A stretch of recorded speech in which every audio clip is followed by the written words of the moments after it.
What's up, YouTube? And welcome back to another episode of Chopping It Up with Zenith Intellect. Today's topic is going to be called Dangerous Liaison.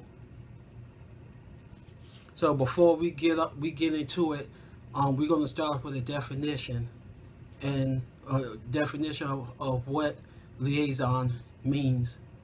So let's get started. Liaison, a close bond or relationship.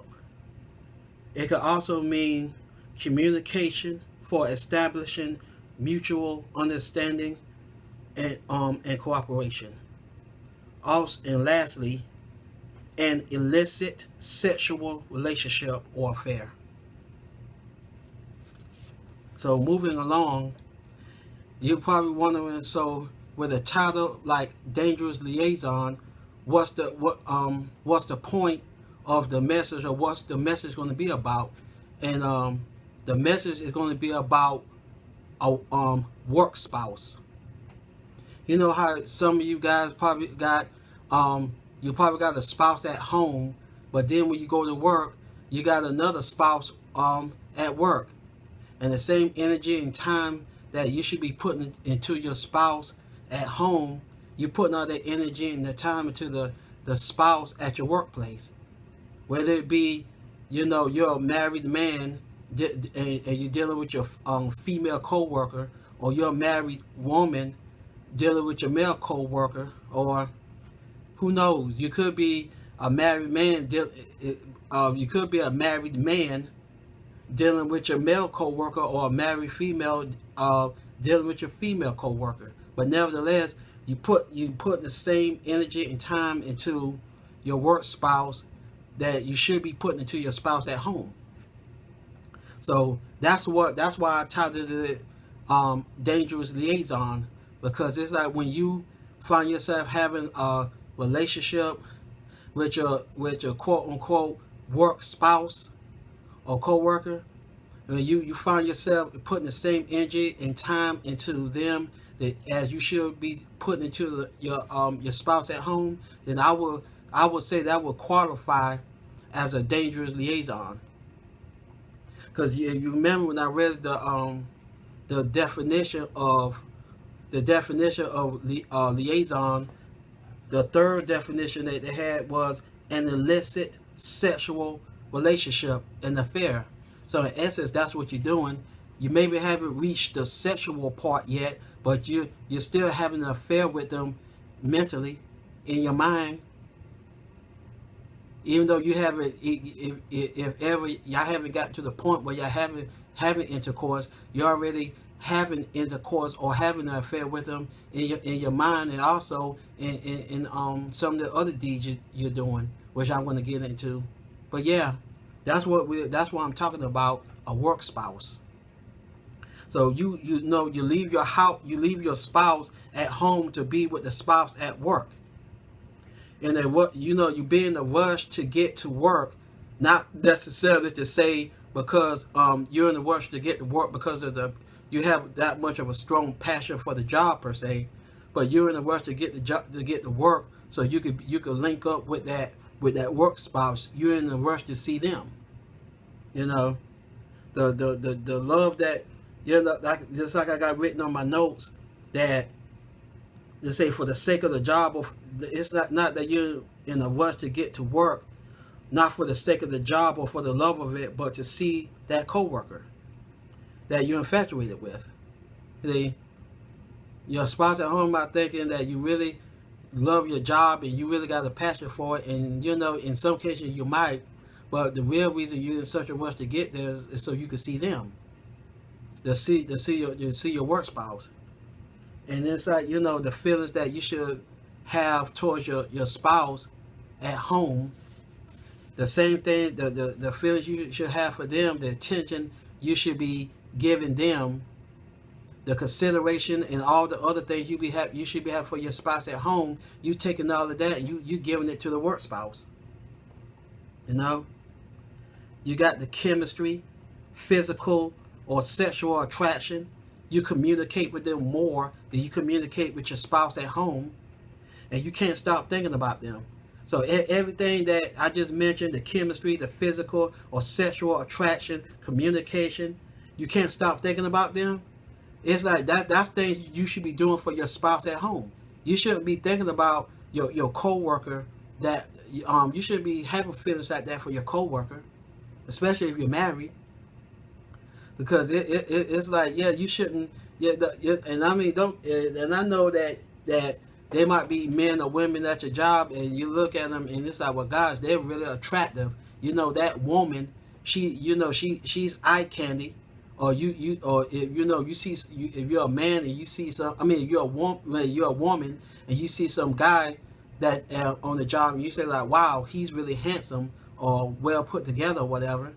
But nevertheless, it shouldn't get to a point where you're abandoning your duty, abandoning your spouse at home to be focusing, to be focused on them. Going past a professional or business relationship and crossing the line per se. And it's like, well, it went from being being a business type relationship to now you catching feelings for this person, and this person might be catching feelings for you, and it's like that's just not a good situation. See, that goes back to what I was saying, or that could culminate or form a dangerous liaison. It's like, well, wait a minute, you're in murky waters now, because you don't mess around and caught feelings for this coworker, and you're doing things with this coworker that you should be doing with your spouse. Now, like I said, you got the chemistry, y'all communicating, and it's like, well, God, you talking to you talking to your coworker more, and you confiding in your coworker more, or your so-called your work spouse more than you confiding and talking to your spouse at home. You telling them things that you won't even tell your wife or your husband. And you tell them things that you probably need to be telling your wife or husband, especially if you feel that if the marriage is in trouble, or there's some things that need to be ironed out in the marriage.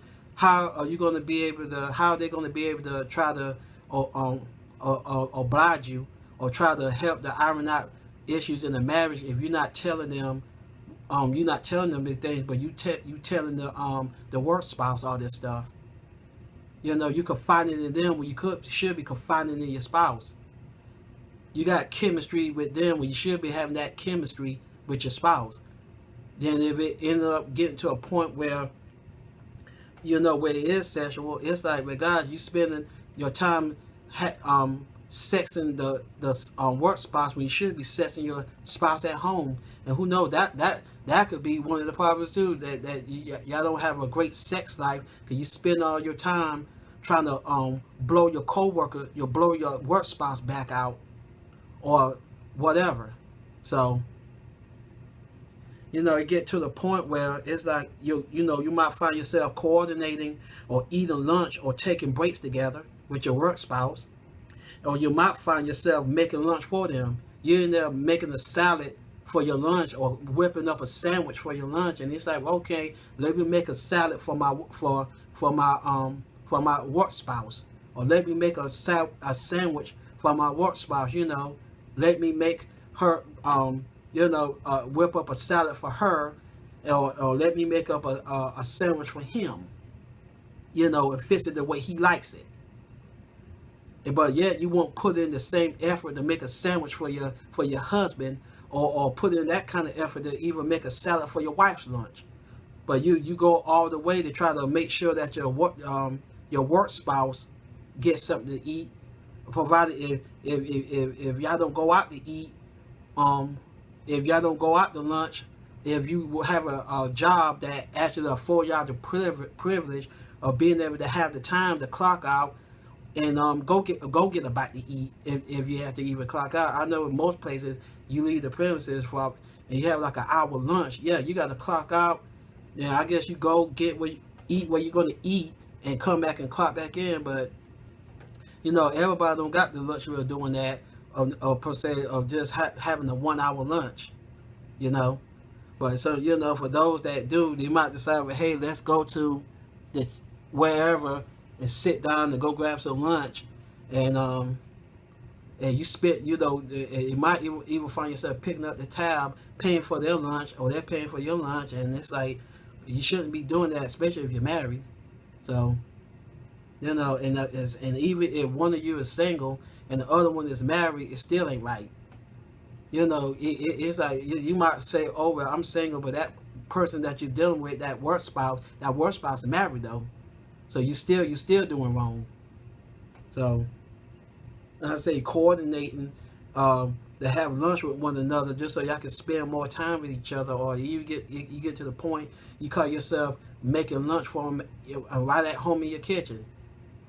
We should be doing that same thing, doing that same task or doing that same thing for your spouse. Then you might find yourself lying to your spouse that you're going to be home late because of some non-existent business meeting, or you have to stay and work overtime for whatever reason, but you're not really there working overtime. Well, you're working overtime, but you're just not working overtime for the company. You're getting it in with your work spouse. Instead of you really working overtime at the company or staying for a business meeting, it's like you're having a meeting, but it's not with anybody.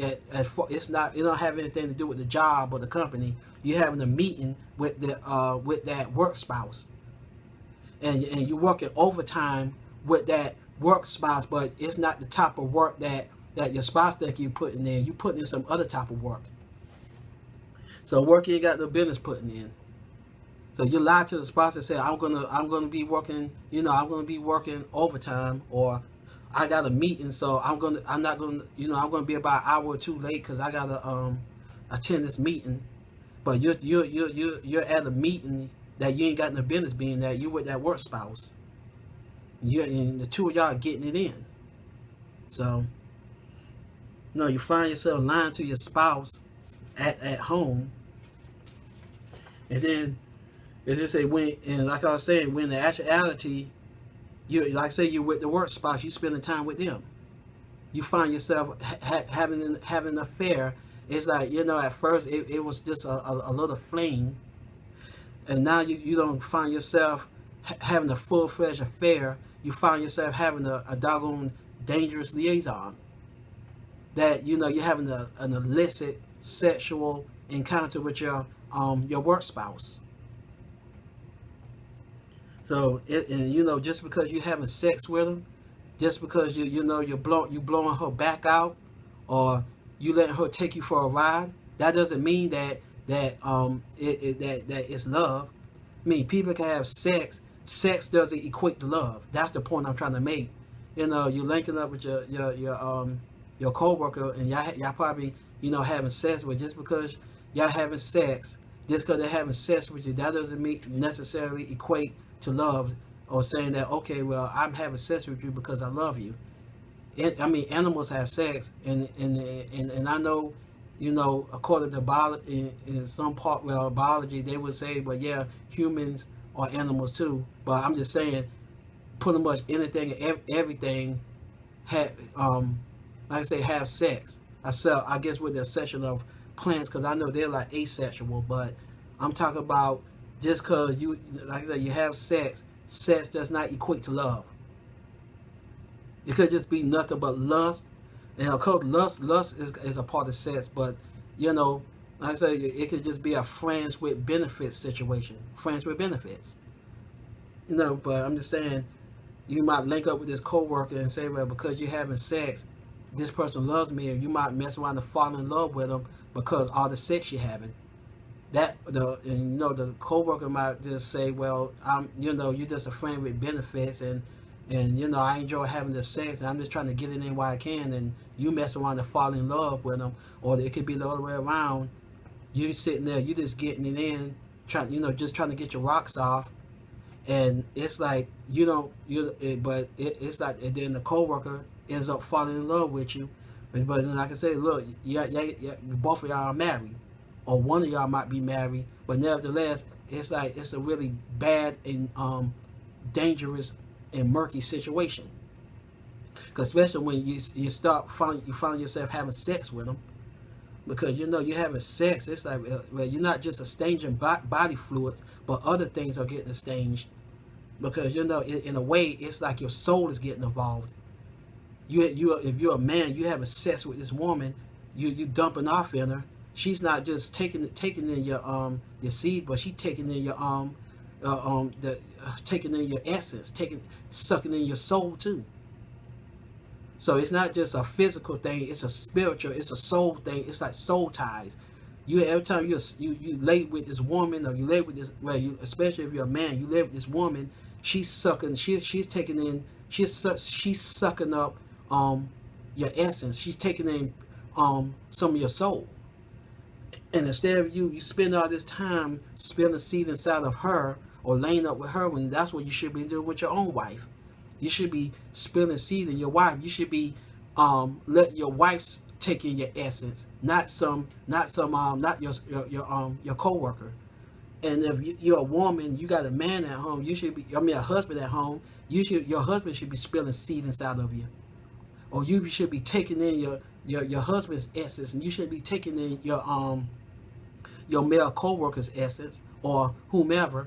Because the way things are now, it's like people are, they're bisexual, trisexual, or pansexual, and it's like, oh well, you're a married woman, but you're experimenting with your female coworker, or you're a married man, but you're fooling around with your male coworker, because you got all these other sexual proclivities you want to explore. But anyways, nevertheless, like I say, especially when you get to the point when you're having sex, it's a lot more than body fluids that's being exchanged. But it's like it's like you're dealing with your soul too. It's like a soul ties. Your soul is getting drained. They sucking that out of you too. So, and that, you know what? It's not fair to your spouse, and it's not fair to your kids. When you it's selfish. When you find yourself linking up with your coworker like that and getting emotionally involved with them, sexually involved with them, and everything like that, the same. That's what you should be doing with your wife, with your spouse at home, with your wife or your husband. And then it's not fair to your wife and your kid. The time you spend them with them, with the spouse, with the work spouse, and the time you're lying to your spouse to try to get more time with them, even after hours, after covering the hours. It's not fair to your spouse, and it's not fair to the kids. It's not fair to the kids. You out there running around with their mother or running around with their father. That's not fair to the kids. I already told you it's not fair to the spouse, and it's definitely not fair to the kids. So the kid, you need to be home there. You need to be home and there for your kids, raising your kids and taking care of your kids, and providing for them, not only financially but emotionally too, and make sure that they have everything that they need all around. Like I said, as being there to take care of them financially, being there for them emotionally, and just being an overall good parent and being the parent that they need for you to be. Instead of spending that time, taking that time away from them and investing it into your coworker.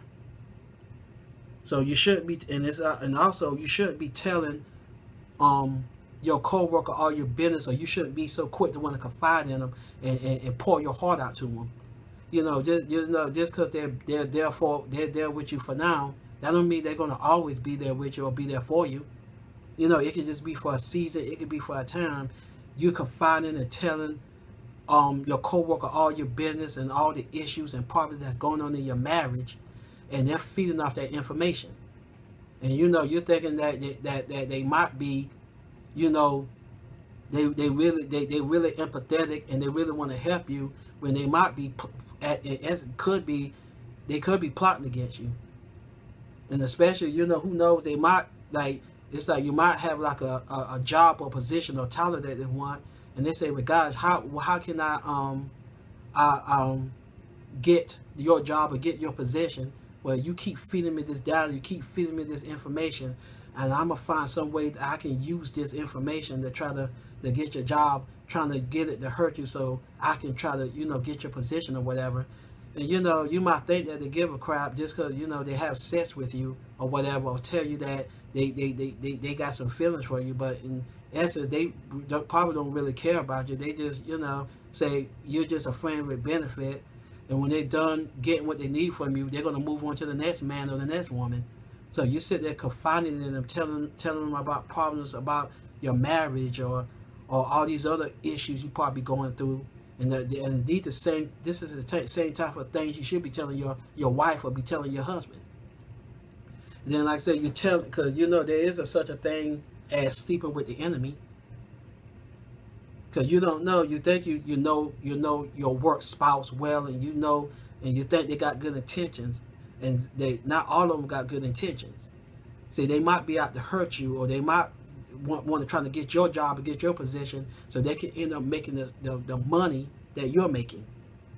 So they find some way to try to hurt you or blackmail you or do whatever or jam you up. You mess around and talk to them, and they're recording the whole conversation. And they might say, well, yeah, I'm going to make sure that I'm going to make sure that your spouse get a hold of this recording, or trying to get you to say something that you probably shouldn't be saying, or get you to do something that you probably shouldn't be doing on company property, and then mess around and turn that evidence into HR. Because that's about the and that leads to the next point I'm about to get to, the Me Too movement. Because that the Me Too movement is alive and well now. And I mean, especially when you're a man, especially as a man, you got to be careful how you talk to women on the job. You can't just be talking slick or be saying anything to a woman at the job nowadays. Because I don't care how good your intentions are, you could probably say something and really don't really mean anything sexual about it, or you don't really, you're not really trying to flirt with them, but they might come off thinking, oh, well, he's trying to flirt with me, or he said something and it sounded like it was sexual in nature. I'm going to report him. I'm going to report him to HR. And next thing you call, once they call you in there and then they start the investigation, you might mess around and find yourself in the unemployment line. You might find yourself not having a job because you said something to a female that she got offended about, and say, well, yeah, that offended me, and now you're fired. You don't have a job. Then you're gonna have to go and explain that to the wife, and say, even though you didn't have any type of you didn't mean anything by it, but you gotta be careful. Just like when I go to work, and the females I work with, it just be like hi and bye. I don't try to engage in conversation with them beyond business or beyond work, company business. Because you mess around and you say something, and they misconstrue it, and they see it as, oh, well, he tried to, Zenith tried to come on to me, or Zenith tried to flirt with me, and they're going to try to report me to HR, and next thing I'm fired. They're going to take her word over mine.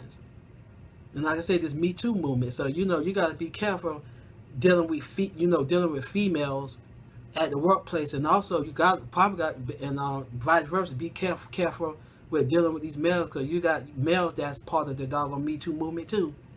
You say something out of the way to them, they're gonna go to HR. They're gonna report you, and like I say, you as a woman might find yourself out of a job. But yeah, you got to be careful, because this Me Too movement is real, and it's nothing for them to fire these men, and even though it's like they meant, it was no harm meant, or they had no ill intent, but the woman can take it the wrong way and report you to HR, and you won't have a job, and vice versa. And like I said, some of these men, they're just as caught up in the Me Too movement as these women, and they report you, and like I said, you won't have a job. So, you got to ask yourself, is it even worth it? It's not even worth it. It's like, that's why when you go to work, you should go to work, do your job, and be a team player, be a team player, be a team member, help your coworkers out to the best of your abilities, be a team play, but at the same time, you don't have to go to work and fall in love with your coworker, or you don't have to go and work and try to, just have them for a side piece to be able to, I guess, get out your sexual what's the word I'm looking for? Your sexual aggression or your pent up sexual energy. Instead of putting it, you don't have to use them for that. Look, that's what you got a spouse for. That's what you got a spouse for. And if y'all got problems or issues in that area of your marriage, whatever problems you're having, y'all need to go seek counsel or therapy. If y'all can't work it out amongst yourselves, it's nothing wrong with seeking some counsel. Whether you got to go to the church and seek counsel from the pastor, or you got to seek counsel from a professional. You might have to find yourself going to marriage counseling. But nevertheless, it's nothing wrong with tapping into those resources. It's nothing if you got to, like I say, use the pastor and go through the church and get counseling through the church, or get a professional involved, or like I said, you might be able to talk it out and work it out amongst yourselves and iron it out, and you wouldn't have to get neither the pastor or the marriage counselor or whatever involved. But nevertheless, that's not, you shouldn't be put. That's why, like I said, when you go to work, you need to just go to work, do what they pay you to do, and like I said, yeah, be a team player, and help out as much as you can. Then clock out and go home and be with your family. Be the husband that your wife needs for you to be, and be the wife that your husband needs for you to be, and they'll be giving all your time and your energy per se to some coworker, and they'll be flirting with them, and they'll be entertaining those type of thoughts, because you mess around and then you get involved and caught up in something, and it's like, okay, you're officially involved or having a full-fledged affair, and you mess around and having sex with some man or some woman that you're not married to. And in some cases, you're having sex with the co-worker, then you go back home and you having sex with the spouse too. The spouse kissing your lips, and you don't have your lips all on him, all on his tube, or all on his knob, and then your husband kissing those same lips after he done already discharged down your throat, or on the side of your face. Or your wife kissing you, and you done been eating off your female co-worker's plate. You done been all up in her box. So you shouldn't even entertain those type of things. You shouldn't even, just like the scripture says that evil communication corrupt good manners.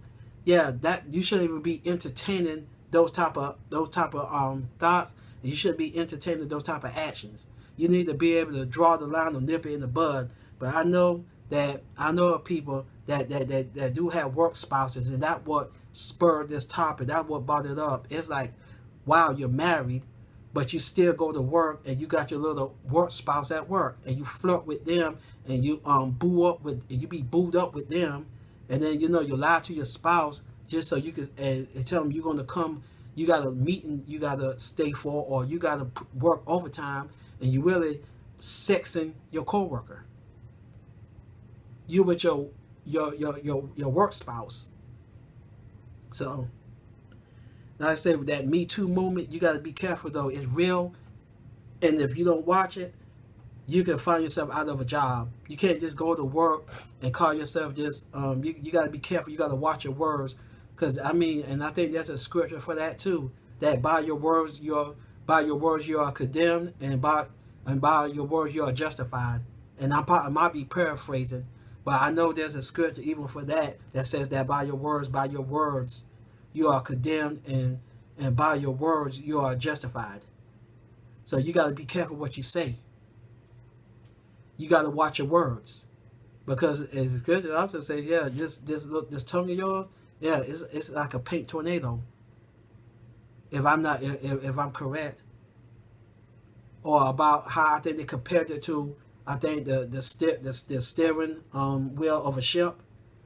But I know that you got to watch this mouth, and you got to be careful what you say, especially if you're a man and you're working with a woman. You got to be careful what you say to them, at work. You can't be talking all slick, because you'll find yourself in HR, then you're gonna find yourself out of a job.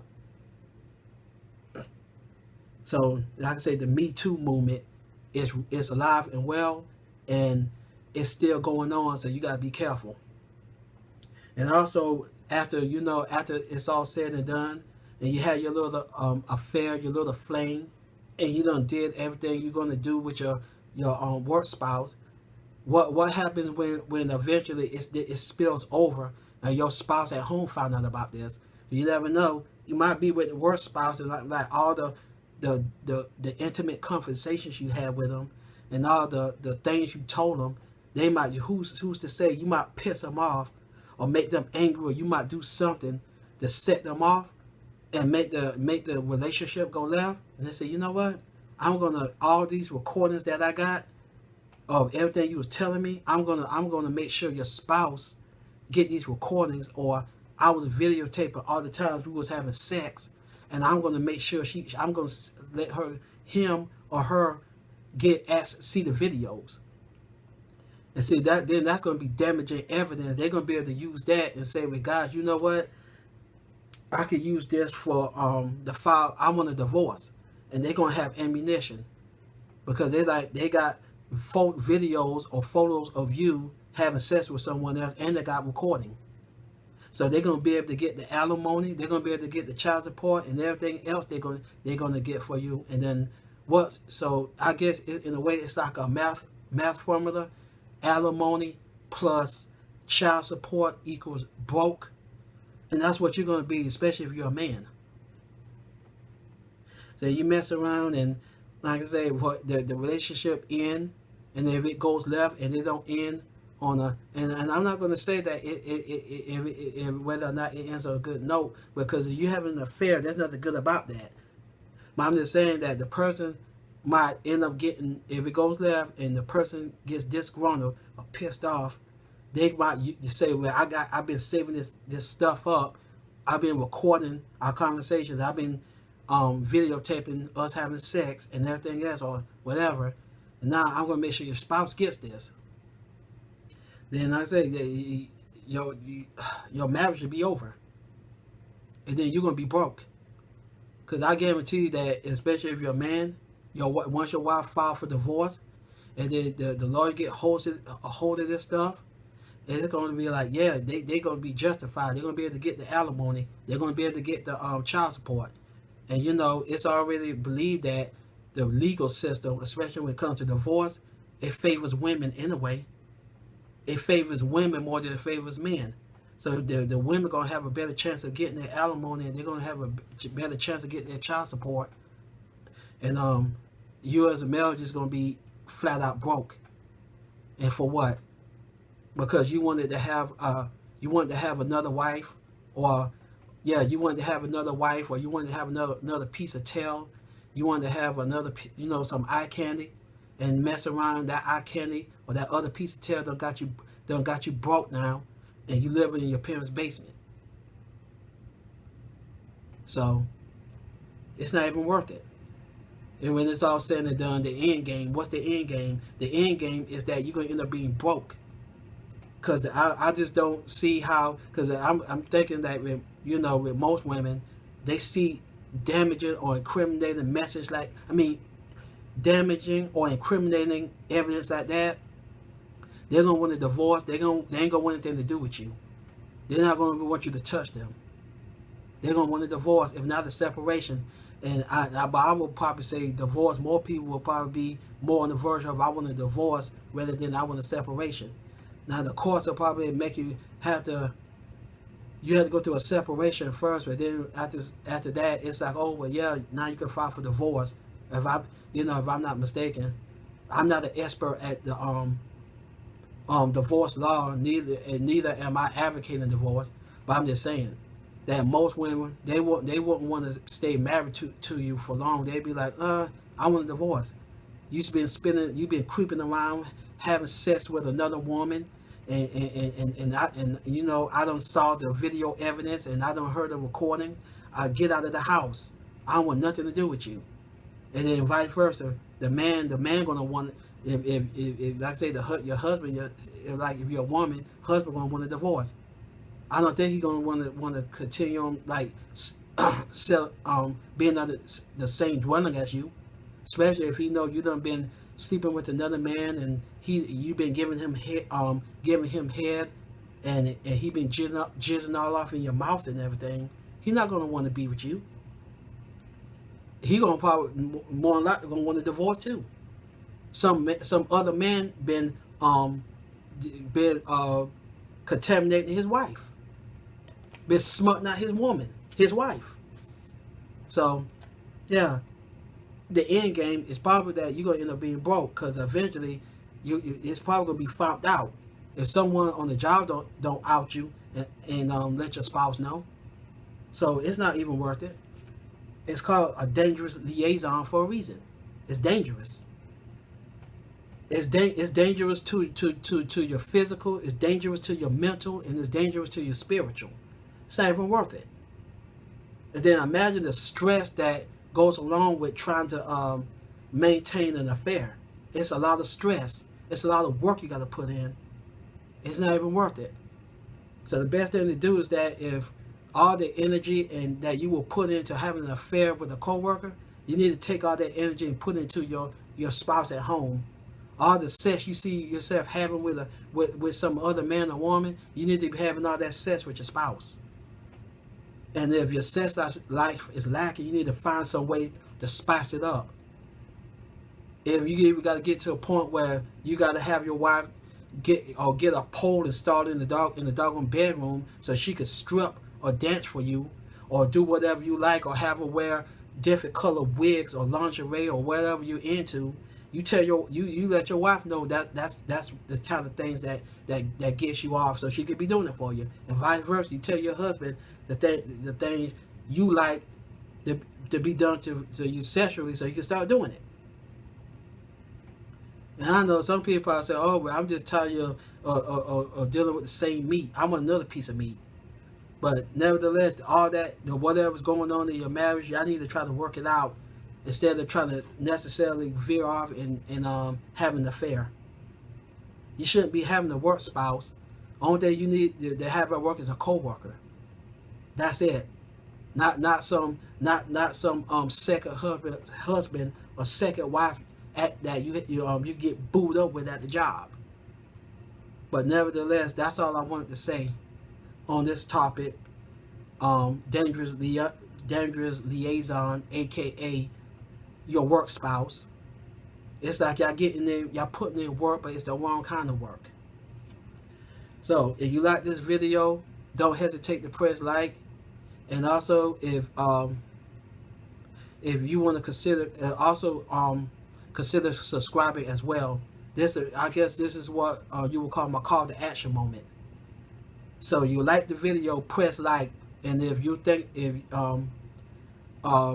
consider subscribing, please do. I would love to have you as a subscriber, so you could be able to be able to be in the know of my future videos, and also don't forget to hit the notification button so that when I do put out another video, you'll be notified.